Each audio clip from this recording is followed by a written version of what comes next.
Hello, I am Jen, Master Intuitive. This is part two of the intuition series.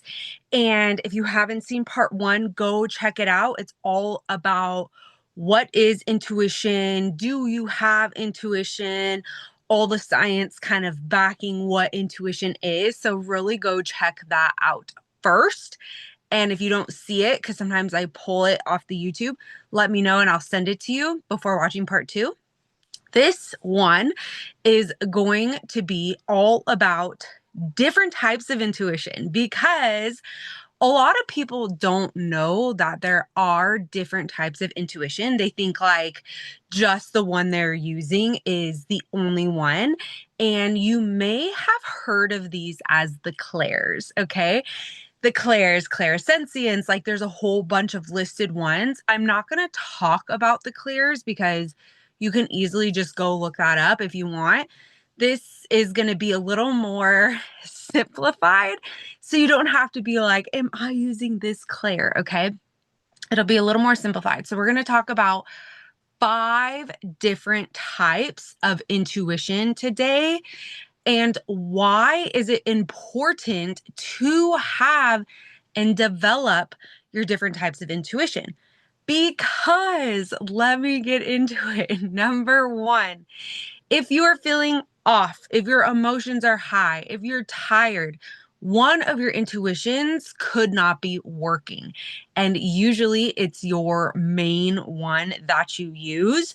It's not working. It feels foggy. You're getting weird answers. Then you have a backup plan to have a different form of intuition that you can use because it's really sucky if one of your intuitions is offline. And there's multiple reasons that can happen, right?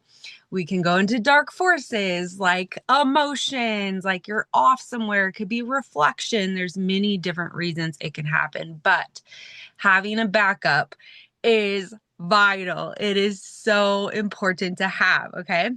So let's dive into the 5 different types that we're going to go over today. And the first one I want to dive into is sounds. Now, this might not be a typical one that many people use. I know for me in particular, when I started training sounds, I was like, I hate this.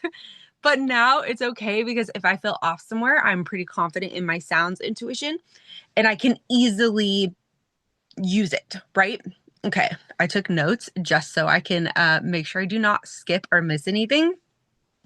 With sounds intuition, you want to, and this is where you're going to be like, okay, well, what kind of sounds? This is where you have to interpret things, right? You can start to be like, okay, an unpleasant sound means no, a pleasant sound means yes. If a sound like a car's driving by is going further away, that could be like a no or not right now versus it coming to you. This is where you have to interpret and you can start to make a list. So that way, like you have your own definitions of when you hear a sound, you'll know what it means. But usually, my highly intuitive people, which is going to be most people watching this, you'll know. You'll know. You'll be like, that was a no. That was a yes. And don't overcomplicate sounds because a lot of times we could ask and we're sitting and there's like no sound. Okay, there's your answer, right? Or it could be like a little, like a ding. Or this is great to use in traffic. There's sounds all over the place when you're in traffic. This is just something you just have to start to be aware of. And this is a great one to start training. Okay. The next one is color. And this is one a lot of people also don't typically do. They maybe use it as like a red and green, right? Red means no, green means yes. That's like probably the only typical thing to do with the color. And let me start by saying this, that when you ask the question, you can shut your eyes like, okay, should I go on a walk today? And like, just kind of go like this. And like the minute you open the first color you see, that's it. A lot of people will be like, they choose to second guess or like, was that right? Yes, stick with it, okay? Do not second guess. So again, is it a bright color? Is it a soft color? Is it a dull color? Like those all have meaning. So this is another form of intuition we can use. The next one, so 1, 2, let's do imagination. Okay. So this one you can imagine if you don't have a crazy imagination, just like imagine a ball, right? And you can use your intuition, especially if you're starting out training. Close your eyes. Close your eyes. And instead of doing open eye intuition, because sometimes that can be a little more difficult, especially when you're first starting out.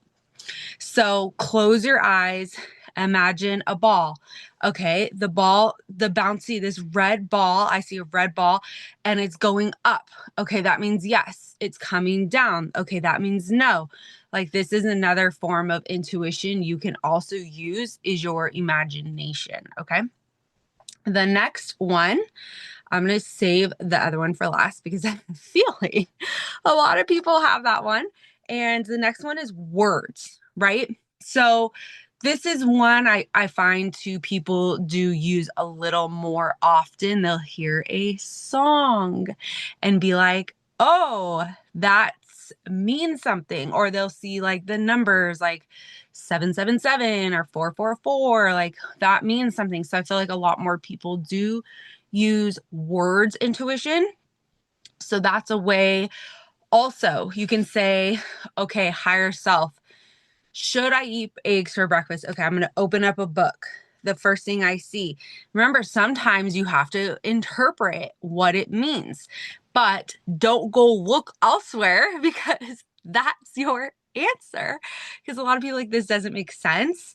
Just let it sit sometimes. Sometimes too, you'll read something and you're like, I don't get it, or it doesn't make sense. Then it's give it like an hour or two and something will happen and you're like, oh, that's what it was trying to say. Okay. So that's another form of intuition is words. And you can do this even with like, words. I would also include like music, right? Like seeing music lyrics, poems, books, like whatever is around you, stop signs, like signs around you, the caution. There's a whole bunch of stuff you can use words for. So that's another form of intuition. And the last one we're going to talk about today is feeling. This was my strongest one ever since I was a little. I always knew before it would happen. Like I just had a feeling. And this can go deep, right? A no could be like you're getting like really tight in your chest, or a yes could be like butterflies in your stomach. Like these are different feelings you have, and you'll notice, and this is the whole thing too. Your body is already doing this, but half the time you're using this instead of connecting to your body and feeling into what's actually happening. We oftentimes try to override it with our brain and get the answers that way instead of really stopping, being present, paying attention to what our body is telling us. I'm going to add one more because I'm hearing, just funny, that I need to talk about this one as well, because this is a big one too. But feeling is another one, right? Check if the feeling comes on fast, if it comes on slow. Like, what is it? Where is it in your body? Like, that's a huge thing too. And the other one I'm talking about is hearing, because I already said it. So hearing, this was another one of my very strong ones as well. Like you may hear a yes or no, like right away. You may hear a yes or no. You may have been channeling without realizing you're channeling. Okay. This one is kind of big for tarot card people. I feel like when you start out with tarot cards, you know how you pull it, then your book has the answers, right? Has the answers. So you read it and you're like, okay, this, and this. But then what happens is you start to hear things, you start to hear channeled information, and you're not necessarily reading from the book anymore. That's a sign that your intuition is getting very strong, and almost tarot cards is just going to kind of be like a side thing, and you can just jump into your intuition. But I'm going to say also, hearing can be highly messed with. All of them can be messed with, but I feel like hearing could be essentially really messed with because when you're off, which sometimes this happens, I hear yes, no, yes, no. It's like, what's happening? So that's when you tap into your other forms of intuition. But I know hearing is a big, big, big one as well. And it's not like, and you're probably like, you're hearing voices. Not necessarily. You're not necessarily hearing voices, which you can, right? This is more of your own voice. You're just hearing, and it's just like a knowing, right? So that can be, it's like the misconception, oh, you're hearing like dead people. Like, no, it almost sounds like your own voice. It's like your own little intuition, higher self person in there is talking to you. And that's where the hearing comes from. So that's another form of intuition that you can use. And make sure that you are using all of them, because the biggest mistake a lot of people do is they only stick to one or two and they forget to train the other ones. So when they're off, they don't have another way to check their answers or a different form to go to. Okay. So this is the different forms of intuition, not all of them, obviously, but this is a few to dive into. And again, we are having our intuition course coming in July. So if you want to get in on that, there's a wait list that's already happening. You just have to sign up. You'll be first in the know. It's going to be so good. Like if you're ready to take your intuition and start trusting it to the next level, start trusting yourself to the next level, this is going to be for you. All right. So I hope you guys have a great day. Bye.